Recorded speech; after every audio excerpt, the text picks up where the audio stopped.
Hey, this is Yvette with Vanderbrink Auctions, and we are finally made it to Rathdrum, Idaho. And right when I got here, I was kind of expecting this guy to show up, and we have another car reunion story. And so I'd like to introduce you to Mark Evans. Hey, Mark, how you doing? I'm feeling pretty good. I enjoyed being out here. I hadn't seen the car in about 42 years. And how is the connection to this was car? This was my older brothers that had to put it together back in the early 80s. And then he was in a bad car wreck and passed away 3/10 of a mile from his home. The motor mount broke and broke the throttle linkage came off. He was going too fast, couldn't slow down.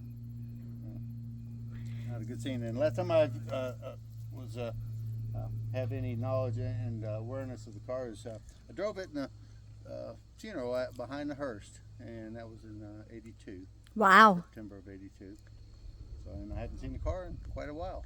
So tell me about your brother. And the article that I read said he was a very talented artist and also mechanic. Well, he had a penchant for and a passion for vehicles from the early age. He was putting model. I can remember him putting models together with quite a bit of detail. He used yellow thread for axle spark plug wires and made it on fuel lines and put little decals on the air shocks, and a lot of detail for a model that it's quite a bit. Then it morphed into a lifelong passion of working on cars. He was into Chevrolets, and I had his '57 Chevrolet two-door hardtop, beautiful car. I had it for quite a while until I sold it to my second cousin, and I suppose they have the first rights of first refusal if they decide to sell it.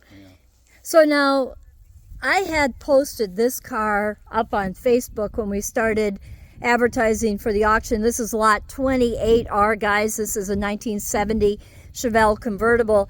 And you were the second person to call me. And the other two guys that called me were helped build the car with your brother? Yeah, Craig, that would have been Chuck Hansen, a good friend of mine. Him and Lorraine live in Tennessee now, and they're family. I feel like they're family. And he had when I spoke with him last time, he's asked to come out and take a look at the car and send him a little videography of the vehicle, walk around.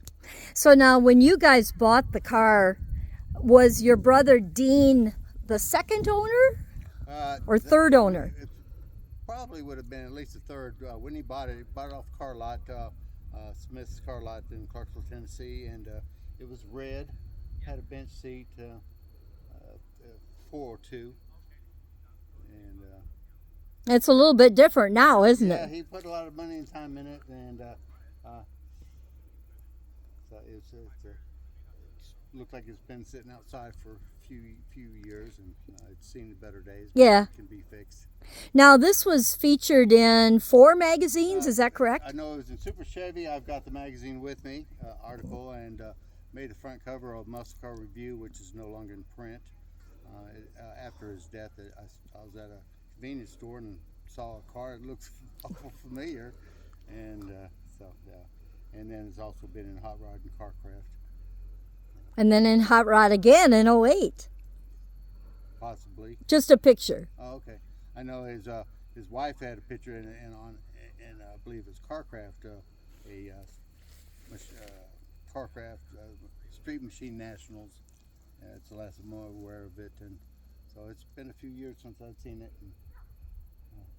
And Michelle and I were talking, and we think, and also with your friend Craig, is that right? Craig Clack, good man. Yep, and he says that he thinks it went from Tennessee to Kentucky to Arkansas and then here. The last time I knew about it, about 4 years ago, Chuck Hansen had showed me pictures of the car when it was in Arkansas, and the paint was starting to Does that match you? Yeah. had a little bit of patina to it. Wow. Paint, yeah. Dad got it in North Idaho. Okay.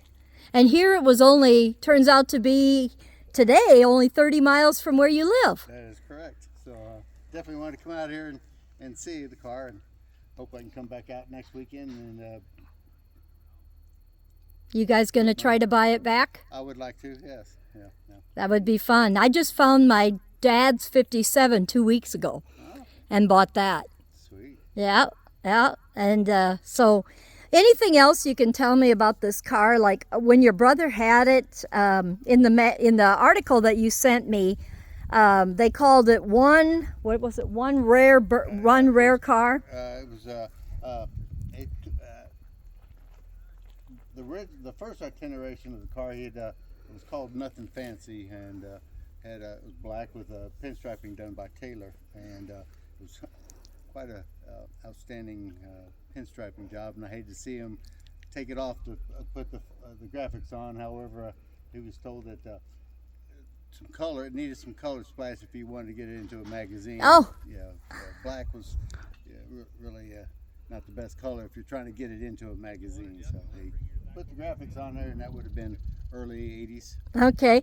The article also talks about it with a 454 4-speed and some other customizations that they had done. Yeah, he's gone through quite a little bit of everything. He'd put the gauge pack in it, bucket seats, power windows, got the tilt wheel. Yeah. And, you know, this has been sitting up on the rack. Michelle told me her dad went up kind of a mountain pass to get it and came back down. He said, that's it. And it's been sitting on the rack ever since. Oh, good. Oh, I'm glad they got it. Yeah. All right. Well, thanks, Mark. And for those of you bidding, this is lot 28R. And there's a copy of that magazine article in the catalog. And this is going to be live and online September 16th in Rathdrum, Idaho for the Langlitz collection. Thanks, Mark. Thank you.